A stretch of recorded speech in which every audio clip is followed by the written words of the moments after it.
Assalamu alaikum, guys. My name is Jibran Said Pracha and you are watching the Base Knowledge channel. इस channel पे आपको biological sciences के related lecture, botany और admission processes के related videos मिलेंगी और बहुत कुछ डिफरेंट टॉपिक्स के बारे में जो कि एक बेसिक नॉलेज पे मुश्तमिल होंगी। तो काइंडली इस चैनल को सब्सक्राइब करें, लाइक करें, कमेंट करें और जिस टॉपिक के रिलेटेड आपको वीडियो चाहिए हो आप उसको मेंशन करें कमेंट में। एज सुन एज पॉसिबल उस टॉपिक के ऊपर वीडियो बना के पब्लिश कर दी जाएगी। आज का टॉपिक है हमारा रिप्रोडक्शन इन बैक्टीरिया। तो बैक्टीरिया के अंदर रिप्रोडक्शन का सबसे ज़्यादा सूटेबल वे है बाइनरी फिशन। बाइनरी फिशन के मैकेनिज़्म से बैक्टीरिया 1 से 2 सेल में तकसीम होते हैं। अनफेवरेबल कंडीशन में ये स्पोर्स वगैरह भी बनाते हैं, ठीक है, लेकिन फेवरेबल कंडीशन में ये दरमियान में से 2 में तकसीम होके बाइनरी फिशन करते हैं, ये आगे बात करेंगे। हाउएवर ये एसेक्सुअल मैकेनिज़्म है, इसमें कोई सेक्सुअल मैकेनिज़्म प्रोसेस इन्वॉल्व नहीं है। सेक्सुअल मैकेनिज़्म में हमारे पास मिसलीडिंगली कंजुगेशन, ट्रांसफॉर्मेशन एंड ट्रांसडक्शन आता है, जो कि इसके बाद मैं नेक्स्ट वीडियो में बनाऊंगा और इसके बारे में वीडियो आएगी, उसका आई बटन भी अटैच कर दूंगा बाद में, ठीक है, लेकिन उसके ऊपर डिबेट करेंगे कि वो सेक्सुअल है कि नहीं है। चले इस टॉपिक में देखें ज़रा। सबसे पहले बैक्टीरिया क्या करता है, अपने सेल साइज़ को इंक्रीज़ करता है, ठीक है, और फिर अपने जेनेटिक मटेरियल्स की 2 कॉपीज़ बना लेता है। कॉपीज़ बनाते वक्त प्रोकैरियोटिक रेप्लिकेशन के प्रोसेस को फॉलो किया जाता है और न्यूक्लियोटाइड बाय न्यूक्लियोटाइड जीनोम की एग्जैक्ट आइडेंटिकल कॉपीज़ बनती हैं। यहाँ पे आपको एक सेल में 2 कॉपीज़ नज़र आ रही हैं, the right one and the left one. फिर बैक्टीरियल मेम्ब्रेन इनलार्ज होकर सेल को सेपरेट करती है और 2 ऑपोजिट पोल के ऊपर ये कॉपीज़ चल जाती हैं। याद रखें इसमें कोई क्रोमोसोम नहीं बनते, कोई स्पिंडल फाइबर्स नहीं बनते, कोई सेंट्रियोल नहीं होता, कुछ नहीं होता। जस्ट 2 कॉपीज़ अपोजिट पोल पे चली जाती हैं। वो दोनों कॉपीज़ अपोजिट पोल के ऊपर जाके सेंटर से मेम्ब्रेन में पिंचिंग स्टार्ट हो जाती है, क्लीवेज बनने लग पड़ती है और वो फाइनली आपस में ज्वाइन करके दोनों सेल के साइटोप्लाज्म को सेपरेट कर देती हैं। अब वो सेल इंडिपेंडेंटली एक दूसरे से अलग होकर रह सकते हैं। इक्वल जेनेटिक मटेरियल दोनों सेल में ट्रांसफ़र होगा, कोई जेनेटिक रिकॉम्बिनेशन नहीं होगा, कोई क्रॉसिंग ओवर नहीं होगी और इसमें कोई स्पिंडल फाइबर नहीं बनते, कोई क्रोमोसोम नहीं बनता। तो इस लिहाज से ये बाइनरी फिशन का अमल आपके पास माइटोसिस या मियोसिस नहीं कहलाता। ओके, इसके बारे में डिबेट में हमने पीछे डिटेल सारी दी हुई है। आप इस स्लाइड को पास करके अपने नोट्स के तौर पे इन टॉपिक्स को यूज़ कर सकते हैं। इसके बाद नेक्स्ट हम बात करते हैं कि बैक्टीरिया ग्रोथ फेज़ को फॉलो करता है और ग्रोथ कर्व क्या होता है। अक्सर क्वेश्चंस में ये आता है, ये एफएससी, बीएससी और एमएससी लेवल की वीडियोस के लिए हैं, स्टूडेंट्स के लिए हैं, तो आप इसमें ग्रोथ कर्व को थोड़ा सा मैं आपको ब्रीफ कर दूं।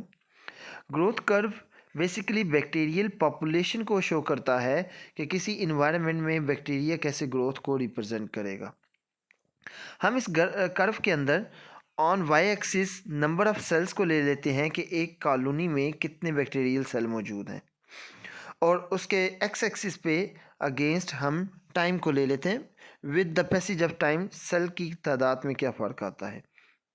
अब जब हम किसी कल्चर में एक ख़ास amount of bacteria says 1 million bacteria को इंसर्ट करते हैं तो स्टार्टिंग में ही उस कल्चर में न्यूट्रिएंट्स को हासिल करते हुए बैक्टीरिया अपनी ग्रोथ स्टार्ट नहीं करता। एक माइन्यूट क्या कहते हैं इनिशियल स्टॉपिंग फेस आता है जिसमें बैक्टीरिया के सेल की तादाद ज़्यादा नहीं होती। इस फेज़ में अगर बैक्टीरिया जो पीछे से आए हैं वो किसी सिस्ट या स्पोर्स की हालत में है तो वो अपनी सिस्ट एंड स्पोर्स को रिमूव करके नॉर्मल सेल में चेंज हो रहे होते हैं और अपने आप को इन्वायरमेंट के लिहाज से यूज टू कर रहे होते हैं। इसमें नंबर ऑफ़ सेल्स नहीं बढ़ते, ना ही डिक्लाइन होते हैं।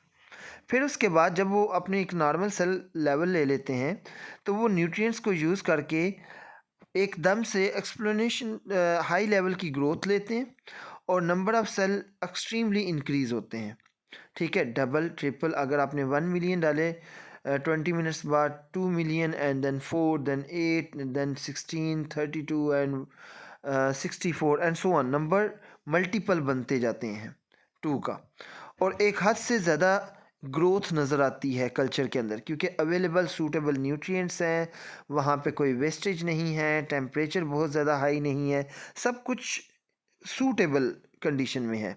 तो इस फेज़ को हम लॉग फेज़ बोलते हैं। जिस फेज़ में रेस्टिंग हालत में रहते हैं उन्हें लैग फेज़ बोलते हैं। लैग पीछे रहने की वजह से इसे लैग का वर्ड दिया गया है।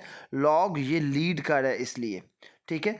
ग्रोथ इसमें एक्सपोनेंशियल लेवल पे इंक्रीज होती है, लेकिन जल्द ही एक वक्त आता है जब फूड की अमाउंट रिड्यूस होने लग पड़ती है, क्योंकि उन्होंने काफ़ी ज़्यादा कंज्यूम कर लिया, और as a by product lactic acid या और कोई वेस्ट उधर कम्युलेट होने लग पड़ता है। जैसे जैसे बैक्टीरिया फिर वहाँ पे मौजूद रहते हैं, तो उन वेस्टेज और लेस फूड अवेलेबिलिटी की वजह से उनकी डेथ होती है।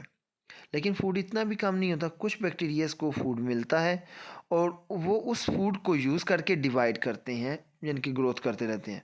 तो इस लेवल पे बैक्टीरिया की डेथ, जितने बैक्टीरिया मर रहे हैं और जितने बैक्टीरिया पैदा हो रहे हैं वो इक्वल हो जाते हैं। इस फेज़ को हम स्टेशनरी फेज़ बोलते हैं। स्टेशनरी फेज़ के बाद इस दौरान बैक्टीरिया फूड यूज़ करके डिवाइड भी कर रहे हैं और मर भी रहे हैं, लेकिन वेस्ट भी पैदा हो रहा है। एक वक्त आएगा फूड की कंसंट्रेशन बहुत ज़्यादा कम हो जाएगी और वेस्टेज की कंसंट्रेशन बहुत ज़्यादा हाई हो जाएगी। उस लेवल पे बैक्टीरिया को फूड कम मिल रहा होगा और उनकी रिप्रोडक्शन रेट कंपेरेटिवली, यानी कि नंबर नए पैदा होने वाले बैक्टीरिया के कम होंगे निस्बतन बैक्टीरिया के मरने वाले नंबर से। तो डिक्लाइन रेट में, डिक्लाइन फेज में number of death of bacterial cell increase हो जाता है total number of bacterial cell production के, तो ओवरऑल पॉपुलेशन डिक्लाइन करने लग पड़ती है। जल्द ही एक वक्त आता है कि ये इतनी डिक्लाइन कर जाती है कि ये बहुत लो लेवल पे पहुंच जाती है। उस टाइम बैक्टीरिया अपने आप को स्टेबल रखने के लिए अपने आप को सिस्ट एंड स्पोर्स में चेंज कर लेता है और रेजिस्टिव हो जाता है। फिर फूड की कमी या वेस्टेज मटेरियल की मौजूदगी उन्हें डिस्टर्ब नहीं करती। अब फ्यूचर में अगर उन बैक्टीरिया को अगेन एक न्यू फूड सोर्स दोगे तो ये सारा साइकिल फिर होगा। वो रेजिस्टिव हालत में बैक्टीरिया अगेन फूड को देख के अपना लैग फेस के दौरान अपनी सिस्ट स्पोर को तोड़ के वेजिटेटिव सेल में आएंगे एंड देन सारा प्रोसेस अगेन रिपीट होगा। तो ये 4 फेज साइकिल चलेगा, ठीक है। Lag phase, log phase, stationary phase and death phase. ठीक होगी बात। ये उनकी ग्रोथ फेस है। आप इस स्लाइड के डेफिनेशंस को नोट कर लें, स्क्रीनशॉट ले लें या पास करके इसे नोट कर लें और एंड पे ग्राफ ले लें। आपके पेपर के लिए इनफ डाटा है और मेरे ख्याल से इसके अलावा कुछ भी आपको और ज़रूरत नहीं है इस क्वेश्चन को जस्टिफाई करने के लिए। बाकी हमने ये पीछे सारे डिस्कस कर लिए हैं। इस डेफिनेशंस को भी आप ले सकते हैं, आप जहाँ पे वीडियो सूटेबल लगे आप उसे पास कर लें।